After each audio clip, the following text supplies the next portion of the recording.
نحمدہ ونصلی ونسلم علی سیدنا و مولانا محمد رسولہ النبی الکریم۔ بسم اللہ الرحمن الرحیم۔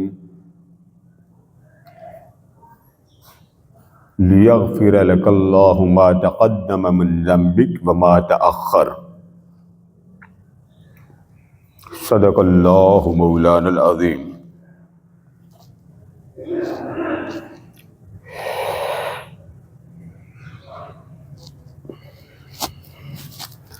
محترم حضرات گرامی، اللہ رب العزت کی توفیق سے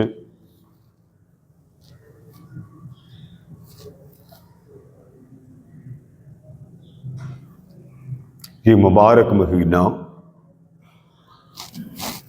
جس کو شعبان المعظم کہتے ہیں،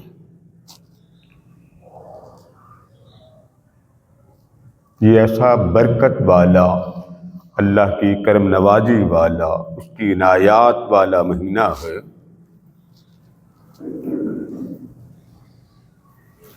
کھڑکیاں کھول دو گے نا ذرا ساؤنڈ صحیح بن جائے گا۔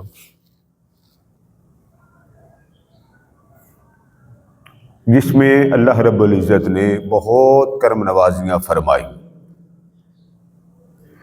عام ذہنوں میں یہ خیال آتا ہے کہ اس میں کیونکہ شب برات ہے اس لیے یہ برکت والا ہے، تو یہ یاد رکھ لیں کہ ماہ شعبان اس کو اللہ رب العزت نے ایسا مہینہ بنایا ہے کہ اس مبارک مہینے میں اس نے حضور علیہ السلام کی امت کو ایسا عمل عطا کیا جو عمل نبیوں میں سے کوئی نہیں کرتا۔ نبیوں میں سے، آواز آ رہی ہے آپ کو؟ صحیح آ رہی ہے؟ سمجھ آ رہی ہے آپ کو؟ نہ آئے تو شیخ صاحب کو ذرا پکڑ دیں۔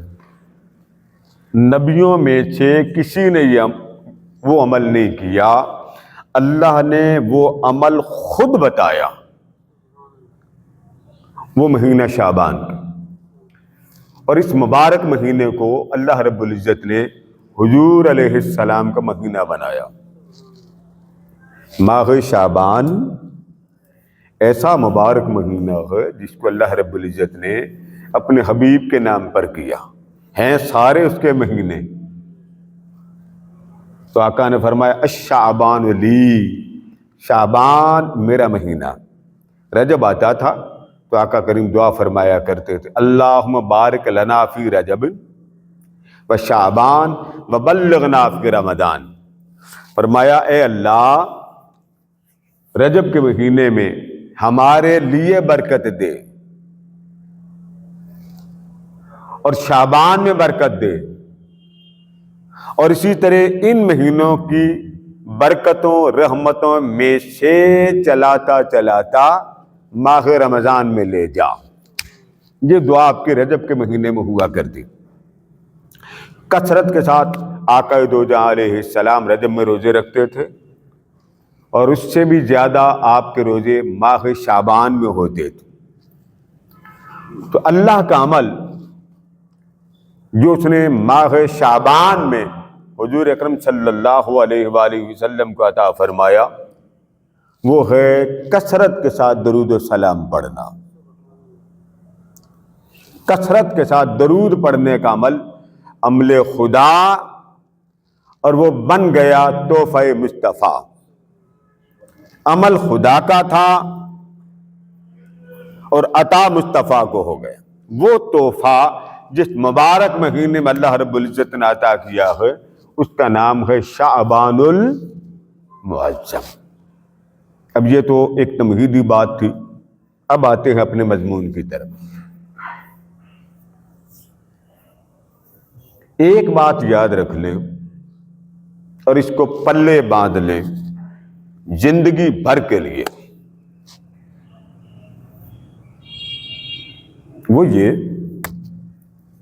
کسی بھی عمل سے، عمل کیا ہے؟ نماز، اب آپ ذرا بولتے جائیں، روزہ، حج، زکوٰۃ، یہ بڑے بڑے عمل ہوں جن کو آپ کہتے ہیں فرض،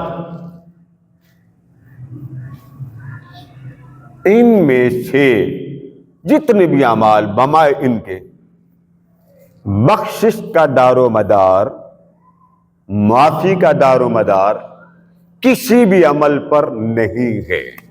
یہ پہلے بات یاد رکھ لو۔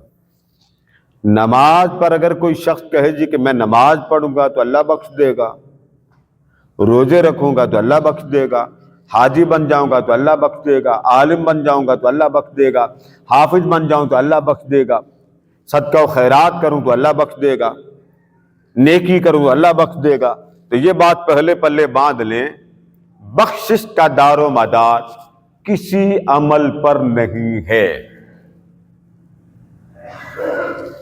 تاکہ آپ ایک ذہن بنا لیں، اگر آپ یہ کہیں کہ کیا اعمال کی وجہ سے بخشش ہوگی، جواب ہے نو۔ کسی بھی عمل سے بندے کی بخشش، بندے کی معافی، بندے کی مغفرت کا دار و مدار نہیں۔ اب بخشش کا دار و مدار قرآن مجید کس کا کہتا، اس کو سمجھنے کی ضرورت، اور اس کو اپنے دل کے اوپر نقش کر لیں، پختگی کے ساتھ اس کو اپنے قلب و باطن میں جاگزی کر لیں کہ اللہ تبارک و تعالی نے بخشش کا انحصار عمل پر رکھا ہی نہیں ہے۔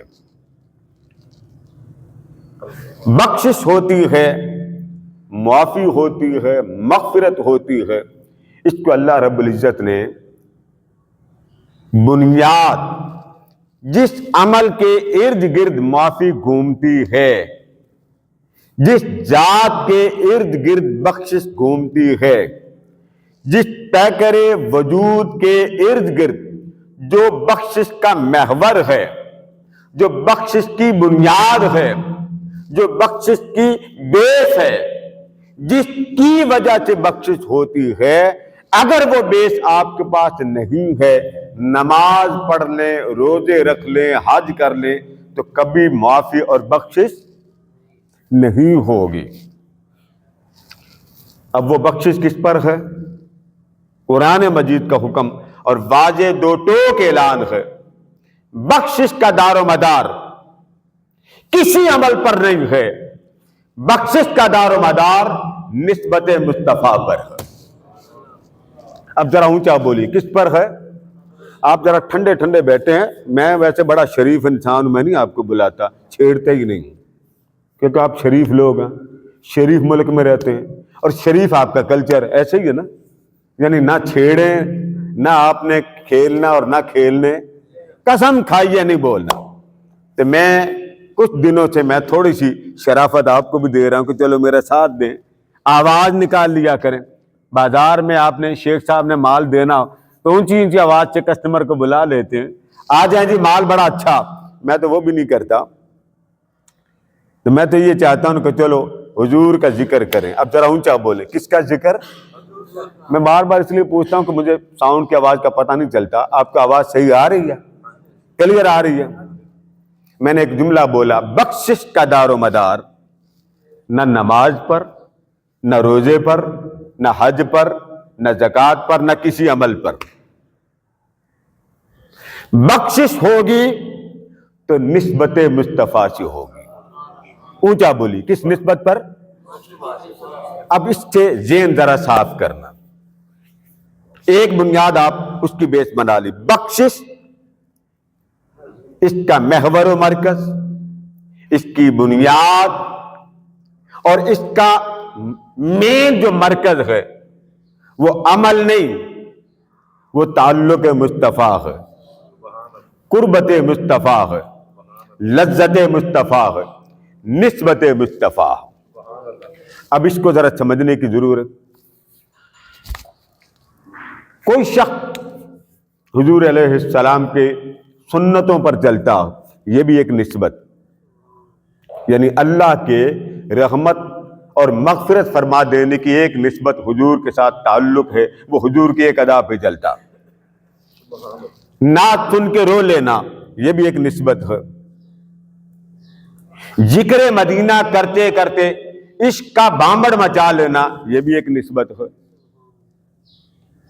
مدینہ جا کے روتے رہنا، محبوب کے گنبد خضرا کی طرف ٹک ٹکی باندھ کے دیکھ کے روتے رہنا کہ یہ ہے وہ ذات جس پر بلال قربان ہوئے، یہ بھی نسبت ہے. گناہگار ہو کر، کیا بولا میں نے؟ گناہگار ہو کر شفاعت مصطفیٰ کی امید لگانا، یہ بھی ایک نسبت ہے. کثرت درود پڑھنا، یہ بھی ایک نسبت. یعنی نسبت کی سمتیں جہتیں وہ مختلف ہیں مگر بنیاد ایک ہے، یاد رکھیں. اور وہ کیا؟ حضور کے ساتھ تعلق. کس کے ساتھ تعلق؟ اب ایک ذہن آپ کا مطمئن ہو گیا نا کہ بخشش کا دار و مدار عمل پر، ذرا اونچا بولیے، اونچا بولیے، عمل پر نہیں ہے. پھر بولے عمل پر نہیں ہے، بخشش کا دار و مدار حضور کی نسبت پر ہو. یہاں تک بات کلیئر ہو گئی. اب اس کو قرآن مجید سے سمجھنا تاکہ مضمون واضح ہو جائے. بعض اوقات خیال بڑے آ جاتے ہیں کہ دیکھیں اتنے بڑے بڑے نمازی تھے، آپ سب کو دوزخی بنا رہے ہیں، میں کسی کو دوزخی نہیں بنا رہا. یہ قرآن ہے، یہ عقیدہ قرآن نے دیا ہے کہ بخشش کا دار و مدار کسی کے عمل پر نہیں، حضور کی نظر پر ہے. اگر وہ نظر کر دیں عمل ایکسپٹ ہو جاتا ہے، اگر وہ قبول نہ کرے تو جتنے مرضی پہاڑ جتنے عمل کر لو، لمبی داڑھی چوغے پہن لو، کبھی بھی وہ عمل اس کی بارگاہ میں قبول نہیں ہوتا، مردود ہو جاتا. اب قرآن مجید کی اس آیت کو پڑھیے، غور سے پڑھیے گا، مطالعہ بھی ہو جائے گا. سورہ فتح کی آیت. غلطی لوگ بڑی کرتے ہیں، بازار سے قرآن مجید لے آتے ہیں، عام لوگوں کے ترجمے ہوتے ہیں اور وہی پڑھ لیتے جو اوپر لکھے ہوتے ہیں. اللہ اکبر. سن لیں، ایک کام نبی کی ذات سے پاسبل ہی نہیں ہے. اللہ اکبر. ایک کام ایسا ہے جو نبی کی ذات سے ممکن نہیں، بلکہ نبی کی گرد کو بھی وہ کام نہ پہنچاؤ. اور کوئی بازار سے ترجمہ لا کے وہ عموماً ایک تفصیل، یہ جی اردو میں لکھا، عربی ہے. کائنات میں سب زبانوں کی جو بنیاد ہے وہ عربی زبان ہے. اب ذرا اس آیت کو پڑھیے. میں نے آپ کو پہلا حوالہ دیا، لِيَغْفِرَ لَكَ اللَّهُ مَا تَقَدَّمَ مِن ذَنبِكَ وَمَا تَأَخَّرَ. آپ ذرا اس آیت کو ترجمے سے پہلے میں ایک اور آیت پڑھتا ہوں، اس کو ذرا غور سے پڑھیے. وَرَفَعْنَا لَكَ ذِكْرَكَ. اس کو ذرا اونچا پڑھیں. وَرَفَعْنَا، آگے کیا آ رہا؟ لَكَ. وَرَفَعْنَا لَكَ ذِكْرَكَ. لوگ ترجمہ کرتے ہیں ہم نے آپ کا ذکر بلند کر دیا، غلط ہے. ہم نے آپ کا ذکر بلند کر دیا، غلط ہے. آپ کسی فیکٹری میں جاب کرتے ہیں، آپ لیٹ پہنچے، اور فیکٹری بھی ایسی ہے کہ جہاں 1 منٹ کیا 30 سیکنڈ بھی آپ لیٹ ہوں، نوکری سے چھٹی. ایک بات آپ کو یہ اگزامپل ذرا جلدی سمجھ میں آ جائے. باس نے آپ کو دیکھ کر کہا، ایک نے کہا آپ کو معاف کرتے ہیں. اس جملے کو ذرا نوٹ کریں. ایک نے کہا میں آپ کو سوری ایکسپٹ کرتے ہیں، معاف کر دیں. ایک اور باس ہے وہ کہتا بھائی آپ کو معافی آپ کی خاطر دے رہا ہوں. اللہ اکبر. فرق ہے جی بولیے. جہاں بڑی محبت ہو وہاں کیا کہتے ہیں؟ یہ سارا کام میں نے کس کی خاطر؟ تیری خاطر کیا. اب پڑھیے وَرَفَعْنَا لَكَ ذِكْرَ. اے حبیب ہم نے ذکر بلند کر دیا. وَرَفَعْنَا، ہم نے ذکر کو بلندی، علو مرتبہ عطا کی. آگے پھر آ رہا لَكَ، اور لاکا کے بعد ذکرک 2 بار آیا. اے حبیب ہم نے بلند کر دیا. تو باری تعالیٰ کیا بلند کر دیا؟ اب ذکرک، آپ کا ذکر. لکا کس لیے آیا؟ فرما حبیب ہم نے آپ کا ذکر بلند کیا ہے صرف آپ کی خاطر۔ اللہ اکبر۔ کس کی خاطر؟ اب بتائیے اس محبت میں کیف ہے کہ نہیں؟ محبوب ہمیں اپنی کوئی نہیں، ہمیں تیری ہے کہ تیرا ذکر ہر جگہ سے ایک ہی صدا آئے کہ یہ مصطفیٰ خدا کا محبوب ہے۔ تو آپ کا ذکر بلند کیا ہے کس کی خاطر؟ آپ کی خاطر۔ اب لکا کو سامنے رکھیے ذرا، اب سورہ فتح کی آیت پڑھیں، لیغفر لک اللہ۔ اے حبیب ہم نے معاف کر دیا ہے، ہم نے بخش دیا، ہم نے مغفرت کر دی، ہم نے سارے گناہ معاف کر دیے۔ کن کے؟ ان کی بات بعد میں آئے گی۔ بات آپ کو یہ فوکس کروانی ہے کہ بخشش کا دار و مدار عمل پر نہیں ہے، اس پر توجہ کرنی۔ یہ ذرا دوہرا لیں، بخشش کا دار و مدار عمل پر نہیں ہے، نظر مصطفیٰ پر، عمل پر نہیں ہے، توجہ ہے مصطفیٰ پر۔ اب اس آیت کو غور سے پڑھیں، لیغفر لک اللہ۔ اے حبیب ہم نے معاف کر دیا، مولا کس کی خاطر؟ فرمایا لکا، ہم نے جو گزر گئے ان کو بھی معاف کر دیا، اس کا ذکر نہیں کیا، جو آنے والے ہیں ان کو معاف کر دیا، اس کا ذکر نہیں کیا۔ سب سے پہلے دو ٹوک اعلان کیا کہ لوگوں ایک بات یاد رکھ لو کہ جس کو جو بھی معافی میں عطا کرتا ہوں اس میں نسبت مصطفیٰ کا کمال ہوتا، کوئی عمل کی بخشش نہیں۔ نماز، روزہ، زکات، اس سے کوئی یہ تصور ذہن میں جاگزین نہ کرے کہ میں نے نماز سے معاف کر دیا، اس لیے کہ نماز کس کی نقل ہے؟ کس نے پڑھی؟ اللہ نے یا رسول نے؟ اونچا بولیے۔ روزے کس نے رکھے؟ حج کس نے کیا؟ خیرات کا عمل کس نے کیا؟ ان میں سے ایک عمل اللہ نہیں کرتا۔ اللہ اکبر۔ عمل تو سیکھے ہیں مصطفیٰ سے، آپ نے عمل کی نقل ہی اتاری ہے نا، اصل تو ہے نہیں آپ کے پاس۔ ارے اس کی نقل اتارے تو رب کو اس پر پیار آ جائے، تو آپ عنایات، توجہات اور جو کچھ حضور کے عمل کے صدقے ملے وہ رب کی غیرت گوارا کرتی کسی اور کے کھاتے میں ڈالے۔ اللہ پاک نے فرمایا حبیب ہم نے جس کو بھی بخشا ہے وہ بخشا ہے آپ کی خاطر۔ اب پڑھیے، لیغفر لک اللہ۔ اے میرے محبوب، اے میرے من موہنے، اے میرے میٹھے محبوب، ہم نے اگر معاف کر دیا ہے نا تو ہم نے عمل نہیں دیکھا، تیری قربت کو دیکھا، تیرے تعلق کو دیکھا، تیرے ساتھ نسبت کو دیکھا۔ جو تیرا ہو گیا اس کو میں نے معاف کر دیا، بھلے وہ پہلی امت کے گزرا، بھلے وہ تیرے بعد میں آئے گا، جو تیرا بن گیا اس کو میں نے معاف کر دیا۔ اب یہ ایک آیت ہے، ابھی میں نے اور آپ کو سنانی، ایک آیت اس کے اندر ذرا رہنا۔ اب اس آیت کو دوبارہ پڑھیں، لیغفر لک اللہ۔ اے حبیب ہم نے مغفرت کر دی، ہم نے معاف کر دیا۔ اب کس کی خاطر بولیے ذرا؟ تیری خاطر۔ اے حبیب جس کو بھی بخشش ملی ہے وہ کس کی خاطر؟ اب ذرا اونچا بولیے، یہاں معافی کس کے نام پہ مل رہی ہے؟ عمل کی وجہ سے، نظر کی وجہ سے؟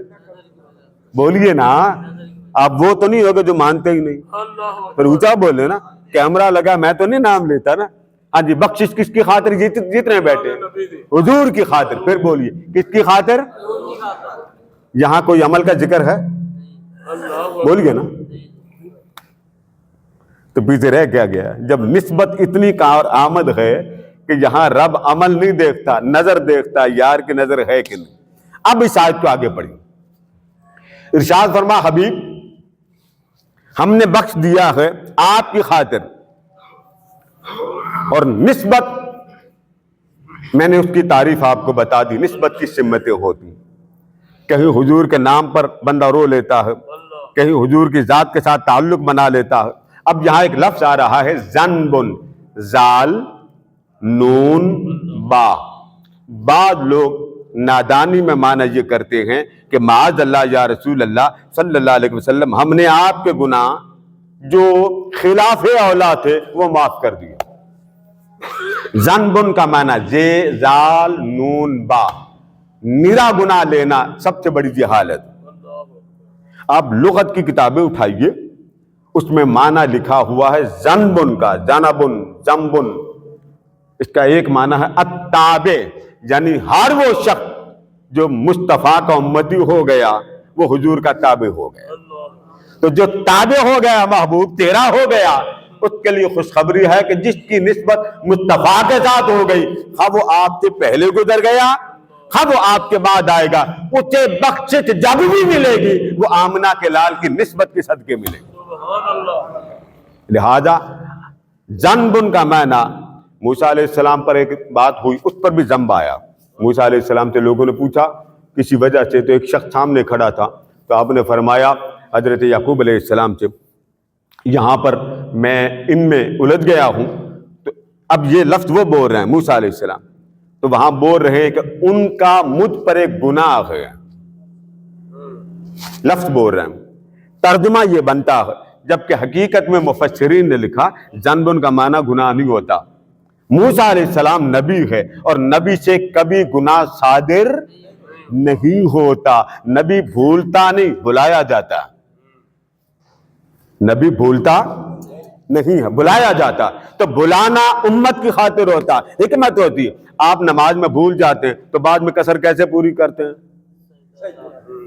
بھول گئے اب اتنی تو لائق ہونا چاہیے. سجدائے صاحب اونچا بولیں کیا اونچا بولیں کون سے سجدے سے آپ نماز پوری کر لیتے ہیں؟ یہ کس کا صدقہ؟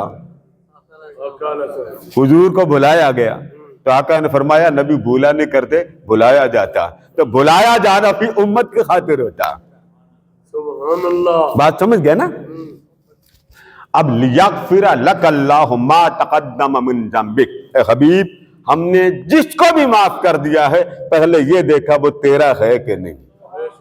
جو تیرا ہو گیا اس کو ہم نے نسبت معافی کی عطا کر دی بخشش کی عطا کر دی خوشخبری عطا کر دی کہ جو بھی میرے محبوب کا ہو گیا اس کو ہم نے گناہ معاف کر دیا.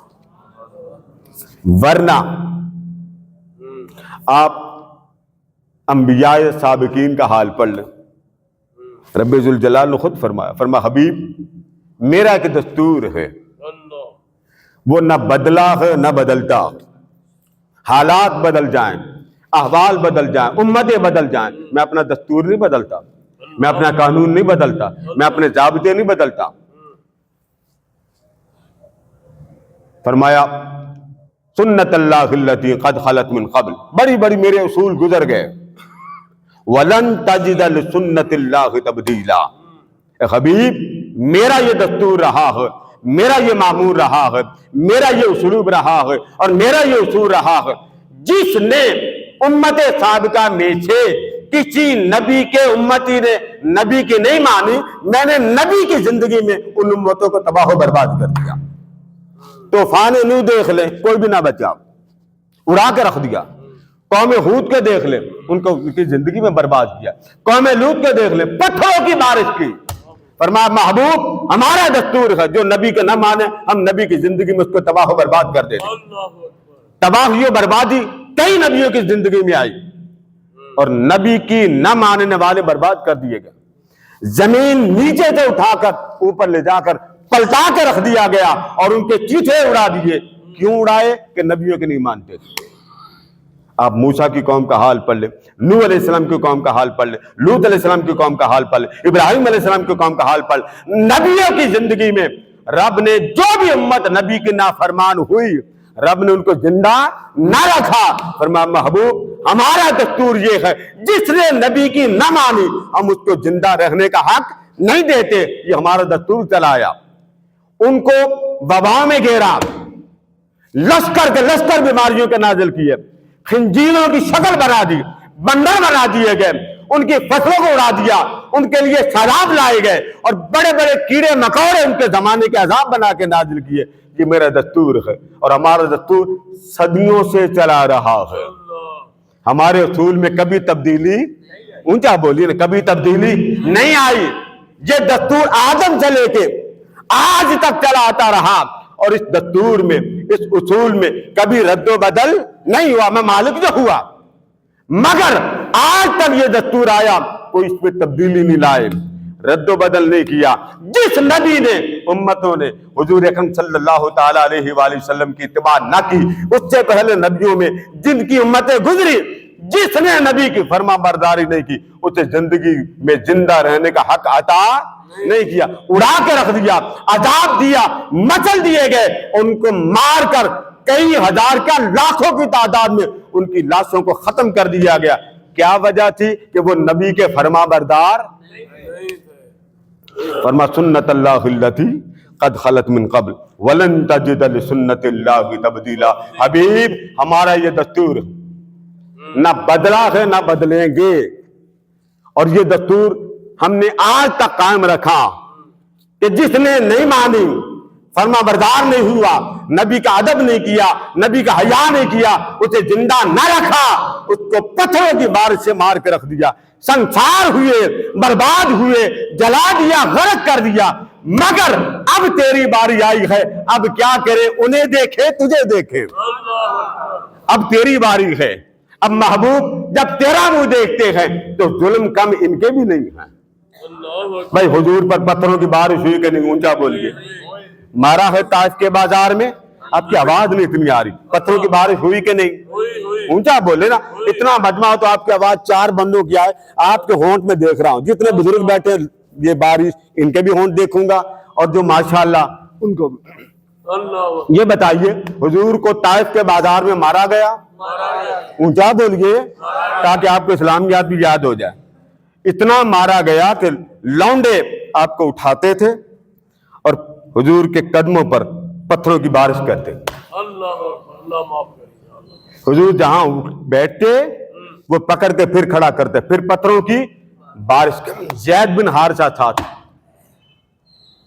بولیے یہی کام پہلے نبی کی امتوں نے کیا؟ بولیے نا۔ آقا کو تلواروں سے نہیں مارا گیا، تیر نہیں چلائے گئے، پتھر نہیں چلائے گئے، آپ کے وجود مقدس پر غلاظت پھینکی گئی۔ ہمارے ہاں لوگوں میں بڑی جہالت، 34 حوالے ہیں اس حدیث کے۔ میرے ایک ملنے والے تھے، وہ بھی مجھے کہنے لگے کہ ہم چیر کے نہ رکھ دیں۔ بابا نبی کے ساتھ یہ ہوگا، نبی برداشت کرے گا، امت کو اللہ شریعت دے گا۔ دیکھو میرے رسول کو لوگوں نے مارا، جب وہ برداشت کر سکتا تو کیوں نہیں برداشت کر سکتا؟ لوگوں کو جب یہ روایت سنا ہے ہی کوئی نہیں، کون کہتا نہیں ہے؟ میں آپ کا حوالہ 37 روایات ہیں۔ تاجدار کائنات مکہ کی جس گلی سے گزرتے کوڑا کرکٹ پھینکنے والی کوڑا کرکٹ پھینکتی۔ مجھے بھی یہ کلپ آیا تھا، میں نے بھی بڑی ریسرچ کی، مجھے سمجھ نہیں آئی کہ جو کہہ رہے کہ ہے ہی کوئی نہیں۔ پہلے یہ بتائیں کیا حضور کو پتھر نہیں مارے گئے؟ طائف کا بادہ نکالیے آپ تاریخ کی کتابیں، ہر ایک میں لکھا کہ تاجدار کائنات کو پتھروں کی بارش ہوئی، اور وہ جواب کیا دیتا؟ محبوب انہیں دیکھوں تجھے دیکھوں، انہیں دیکھوں تو چاہتا ہے کہ ان کو برباد کر دوں، زندہ رہنے کا حق عطا نہ کروں۔ مگر محبوب ہم نے بھی قسم کھا رکھی ہے، کیا؟ ما کان اللہ لیذر المؤمنین، اللہ پاک کی یہ شان ہے کہ وہ مومنوں کو چھوڑ دے گا، لیکن میری شان ما کان اللہ، رب کی یہ شان میں برداشت نہیں کروں گا، میں یہ قبول نہیں کروں گا کہ جن میں تو رہے ان کو عذاب ہو جائے۔ نہیں، مصطفیٰ رہیں گے تو عذاب کبھی ان پر نازل۔ محبوب ہوگا عذاب کیوں آئے؟ محبوب تو سراپا رحمت۔ ارے مکہ میں محبوب پیدا ہوا، کعبہ پہلے تھا، محبوب بعد میں آیا، مگر ہم نے کعبہ کو بھی کہہ دیا کعبہ اگر تیری رونق، تیری عظمت، تیری برکتیں ہیں تو وہ مصطفیٰ کی نسبتوں کا صدقہ ہے، ورنہ اللہ کہتا کعبے کی قسم پڑھیے، لا اقسم بہذا البلد، قسم ہے اس شہر مکہ کی، جس شہر مکہ کو عظمتیں ملی، اللہ پاک نے توجہات دی، عنایات دی، اللہ پاک نے بڑا کرم کیا۔ باری تعالیٰ یہ سارے کرم اس وجہ سے کہ انبیاء نے کعبے کو مرکز محور سمجھا، فرمان نہیں وَأَنْتَ خِلٌّ بِهَذَا الْبَلَدِ، جہاں کرم نوازیوں والا آمنہ کا لال ہے، جو کچھ ملا ہے کعبے میں وہ مصطفیٰ کی نسبتوں کی خیرات ہے۔ فرما محبوب میں نہیں چاہتا ان کو زندہ رکھوں، مگر کیا کروں، میں نے بھی قسم کھا رکھی مصطفیٰ جہاں رہیں گے وہاں عذاب نہیں آئے گا۔ کیوں؟ وَمَا أَرْسَلْنَاكَ، اونچا پڑھئے نا، وَمَا پڑھے ساری، إِلَّا عالمین کے لیے تو سراپا رحمت، تو تجھے جب بنا سراپا رحمت دیا تو میں کیوں کہوں عذاب آئے؟ اب بتائیے حضور کی نسبتوں کی خیرات ہے کہ نہیں؟ اب یہ تو ایک آیت ہو، اور اس نسبت پر اللہ تبارک و تعالی نے بہت کرم فرمایا امت محمدیہ پر. صحیح مسلم میں بھی ہے آقا دو جہاں علیہ السلام کو اللہ پاک آقا فرماتے روایات میں کہ اللہ تعالیٰ حضور علیہ السلام کو وَلَسَوْفَ يُعْطِيكَ رَبُّكَ فَتَرْضَىٰ فرما حبیب ہم تجھے اتنا عطا کریں گے کہ بس آپ راضی ہو جائیں گے. کیا فرمایا؟ اتنا عطا کریں گے آپ راضی ہو جائیں گے. تو حضور علیہ السلام سے پوچھا گیا کہ حضور آپ راضی کب ہوں گے؟ فرما میں نے راضی ہونا ہی کوئی. میں نے راضی حضور آپ نے کب راضی ہونا؟ فرما لا ارضا وواحد من امتی فی النار مصطفیٰ اس وقت تک رب سے راضی نہیں ہوگا جب تک میرا ایک بھی امتی جہنم سے نکل کر جنت میں نہ چلا جائے. اب صدقہ کس کا ہوا؟ عمل کا یا نظر کا؟ بولیے. جو ہولی بول رہے سمجھے یہ وہ ہیں جو کہتے ہیں جی نماز پڑھو. ایک قرآن کی آیت میں نہیں کہ نماز پڑھو تو جنت ملے گی. آپ لفظ صلاۃ قرآن گوگل میں جائیں, گوگل تو خیر چھوڑ دیں, آپ خود نکالیں لفظ صلاۃ, اس کے معنی نکالیں, اسی آیت میں نکالیں کہ بخشش نماز پڑھنے سے ہوگی. نکال کے دیں مجھے, میں انعام دوں گا آپ کو. سبحان اللہ. ٹھیک ہے نا؟ کوئی آیت نکال, جتنے ملا ملوانے مفتی اکٹھے کر لیں, قرآن مجید کی ایک آیت ہو کہ نماز پڑھو گے تو جنت ملے گی. نماز کے بارے میں فویل للمصلین الذین هم عن صلاتهم والذین هم یراؤون, نماز جو ہے پڑھنے والے کے بارے میں سورہ آیات پڑھیے کہ جو پڑھے گا وہ سیدھا دوزخ میں جائے گا. نسبت کمزور ہوگی سیدھا دوزخ میں جائے گا. تو آقا دو جہاں علیہ السلام کو اللہ پاک نے فرمایا کہ محبوب آپ پریشان نہ ہو, جو کچھ بھی میں نے حلف دے رکھا ہے مصطفیٰ کی امت کا حق ہے وہ نسبت رسول کے صدقے میں ملے گا. آگے چلو, تاجدار کائنات صلی اللہ تعالیٰ علیہ وسلم کی زندگی میں فرما لوگو وَلَوْ أَنَّهُمْ إِذْ ظَلَمُوا أَنفُسَهُمْ جَاءُوا. اے حبیب اگر لوگ گناہ کر بیٹھے, اس آیت پر ذرا فوکس کیجئے گا, 2 آیتیں پڑھ چکا ہوں. وَلَوْ أَنَّهُمْ إِذْ ظَلَمُوا أَنفُسَهُمْ جَاءُوا, اگر ظلم کر بیٹھے اپنے آپ پر, گناہ کر بیٹھے. جب گناہ کریں تو ناراض کون ہوتا ہے؟ ذرا اونچا بولیے. آواز نہیں آ رہی. آپ مجھ سے ناراض ہیں. یہ پچھلی لائن بیٹھی, یہ جو سفید بزرگ بیٹھے نا میرے پیار والے, ان سے بھی پوچھوں گا, یہ بھی بیٹھے ہیں. اب یہ ادھر جتنے بیٹھے گلاسز پہنے ہوئے بیٹھے ان سے بھی میں کہوں گا, یہ بتائیے جب کوئی بندہ اللہ کو ناراض کرتا ہو, نافرمانی کی, تو بتائیے ناراض کون ہوتا؟ اللہ. اونچا بولے, کون ناراض ہوتا؟ پکی بات ہے, اینڈ پر بیٹھے جواب دیں. پکی بات ہے. سلیم طاہر صاحب, جب بندے نے گناہ کیا تو ناراض کون ہوا؟ اللہ. پکی بات ہے, اللہ ناراض. تو معافی کس سے مانگنی چاہیے؟ اللہ سے. کس سے؟ پڑھیے قرآن. فرمایا اگر مجھے تم ناراض کر بیٹھو, غلطی تم نے یہ کی, میری فرما برداری نہیں کی, میری نہیں مانی, تم نے اس حکم کی پاسداری نہیں کی, تو باری تعالیٰ تو پھر ٹھیک ہے معاف کر دے. فرمایا ناراض میں ہوا ہوں, ناراض تم نے مجھے کیا, اب منوانا بھی مجھے, کہ باری تعالیٰ ناراض ہوا تو تجھ سے معافی مانگے. پڑھیے یہ آیت وَلَوْ أَنَّهُمْ إِذْ ظَلَمُوا أَنفُسَهُمْ, اگر یہ لوگ اپنی جانوں پر ظلم کر بیٹھے, مجھے ناراض کر لیا, میں ان سے ناراض ہو گیا, ان پر غضبناک ہو گیا, تو مولا کدھر جائیں؟ فرمایا مصطفیٰ کے پاس چلے جاؤ. ناراض خدا ہو رہا ہے اور منوایا مصطفیٰ کو جا رہا ہے. شرک نہیں ہے؟ شرک مدینہ کے شرک بڑا سیاںا شرک ہے. رب کہتا ہے کہ ناراض میں ہوا, تو باری تعالیٰ بھیجنا کدھر؟ فرمایا جاؤ کا, سونیا یہ مجھ سے ناراض کر بیٹھے, ذرا تیرے پاس آئے ہیں, اب ان کی سن لے. اب وہ بندے وہاں پہنچ گئے. آیت پڑھیے, بات اسی آیت پہ آج ختم کرتے ہیں. وَلَوْ أَنَّهُمْ إِذْ ظَلَمُوا أَنفُسَهُمْ جَاءُوكَ, اگر گناہ کر بیٹھے, ظلم کر بیٹھے, خطا کر بیٹھے, تو جاؤ کا تیرے پاس آ جائیں. فاستغفر اللہ, یہاں بیٹھ کے معافی مانگے. اب آپ آگے, یا اللہ معاف کر دے, یا اللہ معاف, یا اللہ پکی توبہ, تو بعد پار حساب سے رکھوں گا, ویٹ ٹھیک رکھوں گا, تول کے دوں گا, کریم 2 نمبر دیا تو بعد نہیں دوں گا. آپ جیسے ہی ہے نا, یہ گندم میں 1 نمبر کی دوں گا, مٹی ڈال کے آئندہ. آپ نے توبہ کی, آپ نے کیا کی؟ تو توبہ کس کے سامنے کر رہے ہیں؟ اللہ کے. ذرا ہوں کیا بولی, کس کے؟ تو یہاں بندہ کہتا پاکستانی کہ ایتھے بھی جو بخشنا سی اوتھے ہی بخش دینا. بھئی ایتھے یہی لفظ بولنا بھی معاف کر دے کہ اتھے بولنے سے کی فرق پینا چاہیے.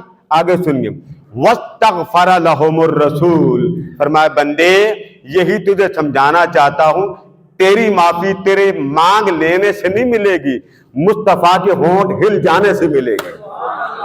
یہ دیکھنا ہے کہ یہ کون ہے کہ جس کے ساتھ تو لا تعلق ہو کے بیٹھا کہ جی اللہ ہی مانتا ہے میں ڈائریکٹ مانگ لوں. ڈائریکٹ تو بجلی والے نہیں بجلی دیتے. آپ تربیلا چلے نا درخواست لیکن میں بجلی کا میٹر لگانا میں واسطوں کا قائل نہیں ہوں تو مجھے یہاں سے ڈائریکٹ کنیکشن دے دے تو وہ کہیں گے ڈائریکٹ اتھو لینے تو تیرا رہنا ککھ بھی نہیں. کیوں بھائی تیرا رہنا یہ تو مرکز ہے تو جو مرکز محور کائنات ہے بندہ ڈائریکٹ لے نہیں سکتا. تو اللہ نے فرمایا محبوب جب تک تیرے ہونٹ حرکت میں نہ آ جائیں بھلے وہ معافی مانگتے رہیں میں ان کو معاف نہیں کروں گا.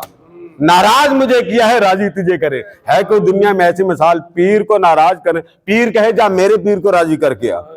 یہاں پیر راضی نہیں ہوتے. اور رب کی محبت مصطفیٰ کے ساتھ کیا ہے کہ لوگوں اگر مجھے ناراض کر بیٹھو تم جہاں بھی ہو حضور زندہ تھے تو مصطفیٰ کے سامنے حضور قبر میں ہے مدینہ. اگر تم مدینہ نہیں جا سکتے تو دل میں تو مصطفیٰ ہے نا. بولیے دل میں ہے نا وہیں آنسو بہا لو میری رحمتوں کی ہوا تمہارے استقبال کرے. اللہ پاک ہمارے حال پر رحم کرے وما علینا.